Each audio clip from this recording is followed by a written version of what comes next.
Let's move forward, though, to another old black man in this segment of Reaching for the Stars.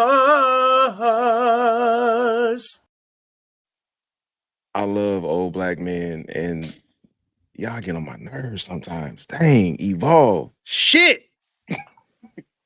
I want you niggas to evolve. And that's also a cautionary tale of what I can become if I stop being curious. I think about that all the time. I don't want to stop being curious. I don't want to think at 41, I got it figured out. I ain't got nothing else to learn. Everything is going to be the way it's going to be from here on out.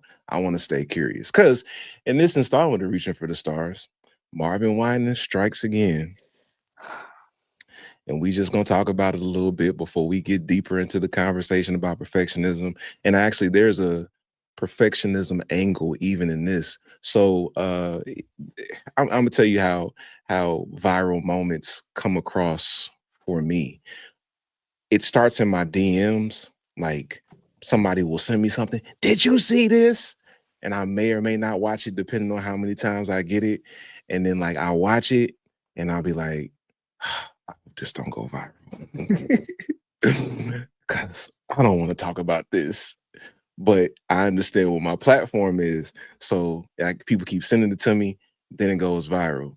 It's like, okay, well, you know, it hasn't shown up in the ecosystem yet. Then boom, ecosystem. It's like, all right, so I guess we're gonna talk about this. So Marvin Winans is in some heat right now for a situation that happened at his church on a giving day and how he handled a lady who gave her offering. I'm going to give the context of the video that went viral before we even get into the conversation, because I think that's important. But here it is: Marvin Winans giving day at Perfecting. Is it Perfecting Faith Church?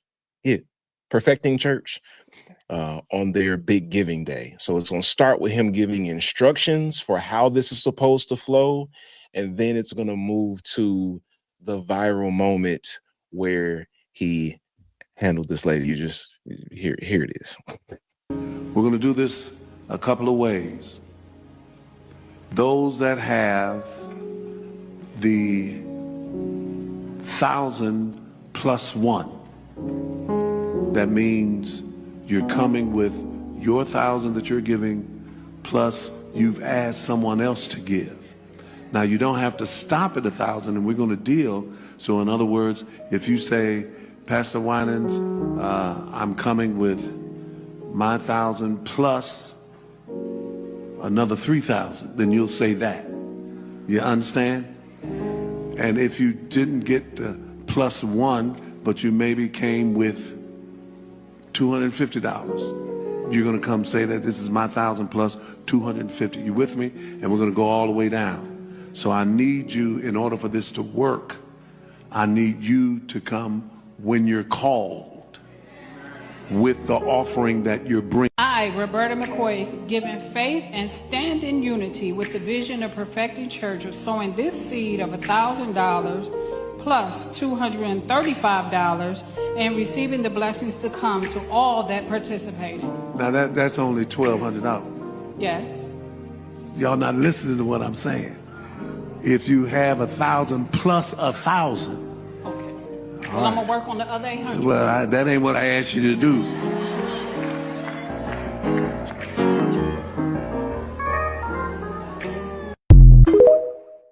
Oh, that was so painful. Oh, that was so painful. The first time I saw it, I was like, oh my God, did this dude just scoff at her $1,200 in this economy? And I was so upset. And then I found out that's not necessarily he was doing. Then I was like, but still, why would he publicly shame her? And that's where I land. It's like, I realize now he wasn't scoffing at her $1,200 when I understand the context. But bro, there's a better way to handle that. You didn't even say thank you. It's like you just immediately, this ain't what I asked you to do.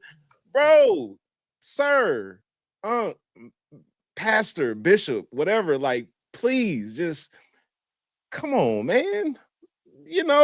have some grace.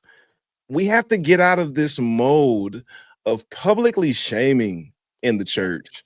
It's too normalized, which is why so many people are defending it, because shaming people publicly is normal. Like, you know, we've had a bunch of mess internally at TFC because people were mad that I wouldn't publicly shame people here because they come from spaces where you get publicly shamed and that's what they're used to. And I'm like, nah, that's not what we do here, because that's where people come from. And this is a perfect example. Whether he was scoffing at her money or not, that was shameful. And there's a better way to handle that. He could have said thank you for her money. And then after she moved to the side, he could have said, now I want to remind everybody what the instructions were. He could have easily done that and got the point across, but it led to this. What y'all think? What y'all think? You know, as a professor and somebody who tries to be a self-reflective professor, I've generally learned that if people don't understand my instructions, it's because I'm not giving good instructions. My Lord. Right? So My Lord. if you got to say y'all not understanding, then you actually need to look back at yourself and say, what did I say? I don't understand. I've watched this twice now. I did the same thing you did, Christian. Like the first time I was like, who is he? And then I heard the context and then I was like, this still ain't making sense. What's 1,000 plus 1? And then you said, if you have 1,000 and you have 250, you can come. And so she said, well, I got 1,000, I got 235, but now that's not good. Your instructions are bad. Yeah. So you need to take, if you're going to shame somebody, you need to shame yourself for not giving good instructions. Hey, atu uba itelebekiskatu. Me. Listen, and when I first saw it and didn't see it without the context, and I just thought, man, this dude just scoffed at $1,200 in this economy. My initial reaction was like, who the fuck is you, nigga? No, it's like this. God told me to take. God ain't tell your bitch ass thing because he got my number directly, whole ass nigga. So look. I love that video so much. I'm sick. I love that video so much. Rich Auntie, what you think? I was gonna say, look, you giving this man all the honorifics, and all I could think of was nigga. I don't care about the context. It don't change nothing. Why are we doing money lines in 2025? Yeah, I can't get with it. It's I hate money lines. I think it's ridiculous. It's a public shaming ritual. And we got to divorce that. It's too much. But also, $1,200. Listen, baby, that's somebody rent. That's groceries. That's car notes. That's insurance. Baby, the way I would have knocked every fucking thing off of that stage and snatched my money, honey. This is why I can't go to churches anymore, because I'm going to flip tables, literally. Like, beyond the money line, beyond the miscommunication of terrible ass directions, this lady brought to over a G. Like, baby, this Benz. And that's what you had to say. You should have shut your ass up, sir. I'm sorry. I don't have there's no honor in that. And that's someone in the comments put, the lady went on the news and then defended the pastor. And this is when I get upset, because Black women, all of your mind, body, time, energy, money go to the church. You are made a fool, and then you defend the foolishness. Please get free. That is unacceptable. That man took money out of somebody's household, and he wasn't even grateful. That is sad. That is so sad. And you could see it in her face, right? The way she accepted it when he said it, like that was okay. Yeah. Because it's normalized. Right. So gracious. So, like, so for, like, people are talking about her statement on the news, and some people are saying in the comments, like, I feel like it was scripted. I actually don't think it was scripted. I think she really felt that. I don't So I think sometimes when people come into this space, people forget how much church folk love their pastor. Mm-hmm. I think people confuse scripted with indoctrination. That part Because too. when you've been indoctrinated, there is a script. So it's like, it's not that somebody presented you with something, for you to read off of or to memorize. Baby, you've been indoctrinated. You We honor don't the need man a of God. script. You don't need Period. a script. Hello? No, you don't need a script. Yeah, you don't need a script. I don't think that was scripted. I think she really felt that, because again, I think we got to remember how normalized public shaming is. Yes. So she's not going to internalize that as he did me dirty. That's just how it goes. And then because of the way we're conditioned, it's like, well, I messed up. And there's the perfectionism, right? Like, if I mess up, this is what I got coming, because I'm not allowed to mess up. Which makes you susceptible to abuse. Yes. Yeah. Yep. Yes. And can I just say that I've listened to this quite a few times, but I think this is the first time that I listened to him giving the instructions about how to bring your offering. And what I heard was, if you got such and such amount of money, make the declaration. If you got such and such amount of money, make the declaration. I didn't hear, get in this line if you got $2,000. Get in this line if you got $1,000. Get in this line if you got $500. What I heard him say, and please correct me, was when you come and present your offering, you make your declaration of how much it is. Yep. So there were no designated lines. It was like, make your declaration of, I give such and such and such amount. And that could very well be it. I don't know what was cut from that, because I didn't go and watch the live stream to see what the unedited version is. But either way, what you're saying just goes to how convoluted the instructions were, because everybody's walking away with different interpretations. And I also want to acknowledge what a number of people have pointed out about the impact that has on that young boy that was with her. Oh my God. Yes. Oh my and God. the shame that comes along with seeing your caretaker or somebody you look up to being shamed in front of a bunch of people, and the impact that can have. So Because you indirectly get shamed. The shame falls on you almost like a spotlight. Whatever residue from the spotlight, it falls on you.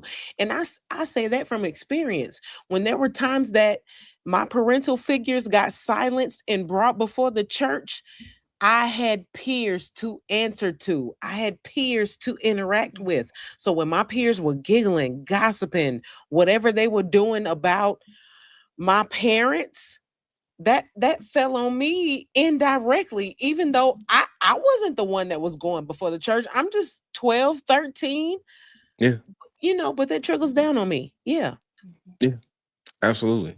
I also want to say this, because that boy shouldn't have been subjected to that. Also, that boy shouldn't have been subjected to that video being cut up like that and shared on the internet to go viral. So I think we need to hold the content creator responsible as well, because that is an example of rage bait. That video was rage bait. It was cut up intentionally to make you think he was just scoffing at her $1,200, right? So the video was taken out of context. Now, when you add the context, that didn't not make it bad. It didn't make it like good. You know what I'm saying? But it was cut up in a way to make it look like he was looking down on her $1,200, when really he was saying, you in the wrong line. And I don't do money lines either. I ain't defending money lines. That's their church. If you don't want to do money lines, don't go to a church that does money lines. All right. But I think there does need to be some accountability for the content creator that will cut this up to generate this kind of rage, because it would have been a different conversation if we knew when we saw the original video that she was in the wrong line. But because it was cut up, to make us think he was scoffing at $1,200 in this economy, it drove the rage through the roof.